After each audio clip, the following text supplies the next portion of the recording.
Congress party parliament ఎన్నికల ప్రచారానికి కసరత్తులు మొదలుపెట్టింది. గత ప్రభుత్వ 10 ఏళ్ల పాలన, 2 నెలల్లో కాంగ్రెస్ ప్రజాపాలన అంటూ ప్రజల ముందుకు వెళ్లనున్నది. ఈ స్లోగన్ను ఎన్నికల ప్రచారాస్త్రంగా రాష్ట్రమంతటా విస్తృతంగా వ్యాప్తి చేయాలని కాంగ్రెస్ ఫిక్స్ అయింది. హోర్డింగ్లు, ఫ్లెక్సీలతో ప్రజలకు వివరించాలని ప్లాన్ చేశారు. ప్రతి గ్రామంలో బీఆర్ఎస్, కాంగ్రెస్ ప్రభుత్వంలోని పరిపాలనలపై వివరాలతో సహా ప్రజలకు తెలియచేయాలని పార్టీ నిర్ణయం తీసుకున్నది. ఈ కార్యక్రమాన్ని సమర్థంగా నిర్వహించాలని స్పోక్స్ పర్సన్స్కు బాధ్యతలు అప్పగించారు. జన సామూహిక ప్రదేశాలతో పాటు ఇంటింటికి కారపత్రాలను కూడా అందజేయాలని పార్టీ ఆలోచిస్తున్నది. అసెంబ్లీ ఎన్నికల్లో డిక్లరేషన్ చేర్చినట్టే రాబోయే పార్లమెంటు ఎన్నికల్లోనూ గత ప్రభుత్వ తప్పిదాలు, కొత్త సర్కారు చేస్తున్న మంచి పనులను ప్రజలకు వివరించాలని టీపీసీసీ ఇటీవల జరిగిన ఇంటర్నల్ మీటింగ్లో తీర్మానించినట్లు సమాచారం. ఈ ప్రచారాస్త్రాన్ని విస్తృతంగా జనాల్లోకి తీసుకువెళ్తే పార్లమెంటు ఎన్నికల్లో కాంగ్రెస్కు మెజార్టీ సీట్లు వచ్చేందుకు ఈజీగా ఉంటుందని పార్టీ కీలక నేతల భావన.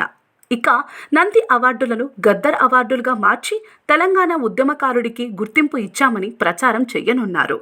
దీంతో పాటు తెలంగాణ అధికారంలోకి వచ్చిన 2 రోజుల్లోనే మహిళలకు ఉచిత ఆర్టీసీ బస్సు, 10 లక్షల రూపాయలకు ఆరోగ్యశ్రీ పెంపుపై పబ్లిసిటీ ఇవ్వనున్నారు. ప్రజాపాలన పేరిట 6 గ్యారంటీలకు అప్లికేషన్ ప్రాసెస్, సచివాలయంలో విజిటర్లకు ఎంట్రీ, ఆఫీసర్లు, ప్రభుత్వంలోని పోస్టులలో సామాజిక న్యాయం వంటి అంశాలను చెప్పనున్నారు. ముఖ్యంగా నిరుద్యోగుల మద్దతు పొందేందుకు 7,000 మంది నర్సింగ్ ఆఫీసర్లు, 13,444 మందికి కానిస్టేబుల్, పీజీటీ, పీడీ, లైబ్రేరియన్లకు నియామక పత్రాలు అందించినట్లు ప్రచారం చేయనున్నారు.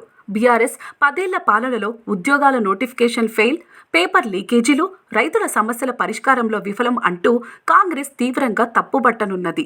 దీంతో పాటు అవసరం కంటే ఎక్కువగా అప్పులు తీసుకున్నారని, కాళేశ్వరంలో అవినీతి, సివిల్ సప్లై, విద్యుత్, ఎడ్యుకేషన్లో వైఫల్యం, టీఎస్, పీఎస్సీ బోర్డు నిర్లక్ష్యం, నిర్బంధ పాలన, ప్రజా సంఘాలు, మీడియా గొంతు నొక్కడం, పేదలను కాదని కార్పొరేటర్లకు పెద్దపీట వేయటం, అక్రమంగా ఔటర్ రింగ్ రోడ్డు, డ్రగ్స్పై నియంత్రణ లేకుండా చేయడం, విచ్చలవిడిగా మద్యం విక్రయాలు, బెల్ట్ షాపులు, కబ్జాలు, గడీల పాలన, రైతులకు బేడీలు, నేరెళ్ల ఇసుక మాఫియా హత్యలు వంటి తదితర అంశాలను ఈ ఎన్నికల్లో ప్రచారాస్త్రాలుగా జనాల్లోకి మరోసారి తీసుకువెళ్లనున్నారు.